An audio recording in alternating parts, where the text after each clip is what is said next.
Yes,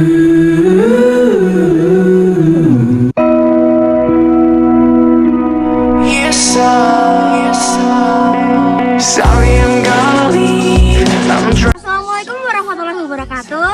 Halo teman-teman semuanya. Jadi di sini kita bakal bawain video tentang nanoteknologi. Sebelumnya kita perkenalan terlebih dahulu ya. Jadi perkenalkan, aku Etika Stranifa dari nomor absen 8. Perkenalkan, aku Gania Pramesti Lintang Utami nomor absen 16. Perkenalkan, nama saya Ardiana TFJ absen 6. Perkenalkan, saya Kenada Nugroho nomor absen 21. Saya Zahwa Mevira Pasha dari absen 36. Saya Naila Putri dari nomor absen 31. Selamat menonton. Halo teman-teman, kalian tahu nggak sih apa itu nanoteknologi? Nah, nanoteknologi adalah teknologi rekayasa material dalam skala nanometer atau 1/1 miliar meter dari atom-atom atau molekul untuk mendapat sifat-sifat yang dapat dikontrol sesuai dengan keinginan. Nah, nanoteknologi dilakukan dengan merekayasa sembilan atom dari semua benda. Sekarang, semisal ada pertanyaan benda apa saja sih yang bisa direkayasa? Nah, jawabannya adalah semua benda. Menarik banget kan nanoteknologi itu? Mari kita simak lebih lanjut mengenai nanoteknologi. Nah, dalam dunia nano, hukum fisika yang berlaku secara umum tidak lagi sama dengan yang kita rasakan sehari-hari. Dunia nano mengikuti aturan fisika kuantum dengan mengecilnya ukuran sebuah material menjadi berskala nanometer. Sifat dan karakteristiknya pun berubah. Misalnya, karbon dalam wujud grafit yang sering kita temukan pada pensil memiliki karakteristik yang tidak keras dan mudah sekali patah. Namun, saat karbon dibuat menjadi nanomaterial seperti karbon nanotube, CNT, sifat mekanisnya berubah menjadi sangat kuat melebihi baja, namun lebih ringan dan memiliki elastisitas yang tinggi. Karena itu, saat ini CNT banyak digunakan sebagai campuran dalam pembuatan beton dan juga serat polimer.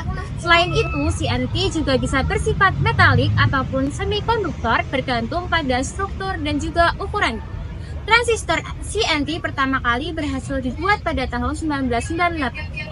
Nah, pada tahun 1998, kurang lebih 7 tahun sejak pertama kali CNT ditemukan oleh Iijima, hingga saat ini penelitian tentang material nano berbasis karbon terus dilakukan dan diproyeksikan akan menjadi masa depan industri elektronik dalam beberapa tahun mendatang. Teman-teman, jadi sebenarnya nanoteknologi itu merupakan teknologi berbasis rekayasa material dalam skala nanometer yang awalnya itu dikemukakan oleh seorang ilmuwan bernama Richard Feynman pada tahun 1959.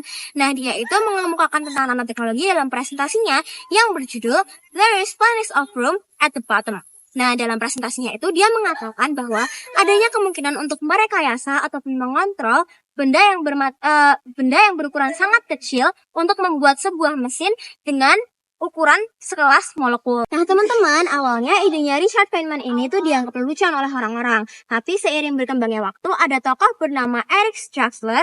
Dia itu menjelaskan secara lebih spesifik tentang konsep konstruksi sebuah mesin yang berukuran sangat kecil dari himpunan atom-atom. Seiring berkembangnya waktu, nanoteknologi ini juga semakin berkembang. Nah, berkembangnya nanoteknologi ini tuh dibarengi dengan perkembangan dunia optik. Jadi, dulu itu ada sebuah kayak mesin gitu yang dikemukakan oleh seorang yang bernama Gerd Pinnick dan Heinrich. Dia itu mengemukakan tentang scanning tunneling microscope. Nah, ini tuh dikemukakan pada tahun 1981.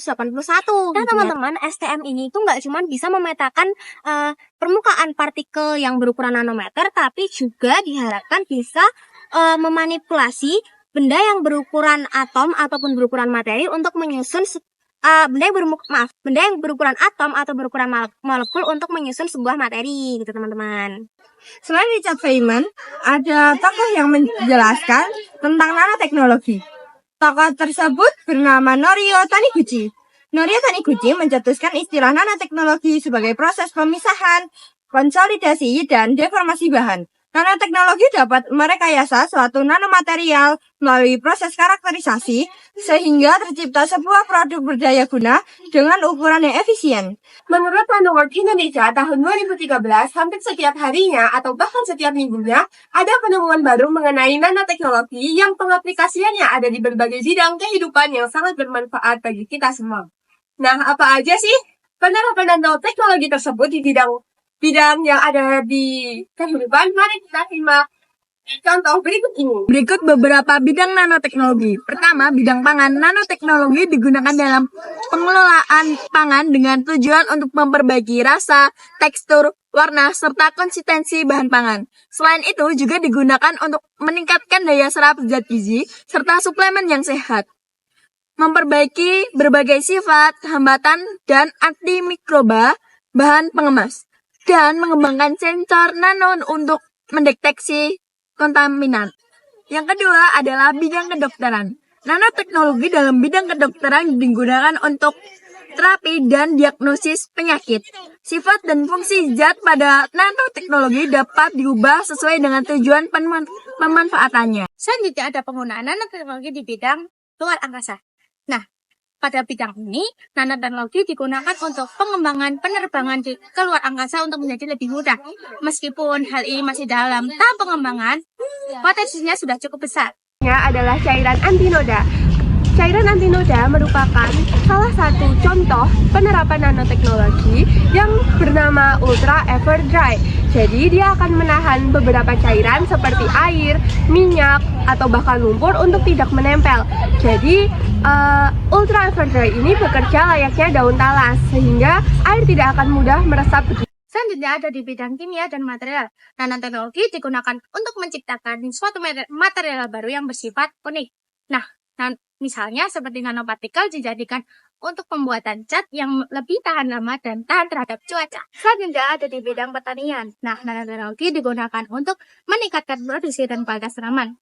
Misalnya, pada nanopartikel digunakan untuk meningkatkan nutrisi pada akar tanaman yang dapat mengefisiensikan penggunaan pupuk pada tanaman tersebut. Nah, teman-teman, selanjutnya ada nanoteknologi juga digunakan pada bidang industri tekstil. Jadi, nanoteknologi ini memiliki teknologi yang bernama nanofiber. Nanofiber ini digunakan untuk membuat kain. Nah, kualitas dari kain ini sendiri juga tak kalah bagus kualitasnya dari kain pada umumnya. Yang terakhir, penggunaan nanoteknologi pada bidang elektronika. Nah, pada bidang ini, nanoteknologi digunakan untuk membuat perangkat lebih kecil namun lebih kuat. Contohnya seperti transistor nano yang digunakan untuk membuat chip komputer lebih cepat dan lebih efisien. Sekian video dari kami. Terima kasih. Bye-bye.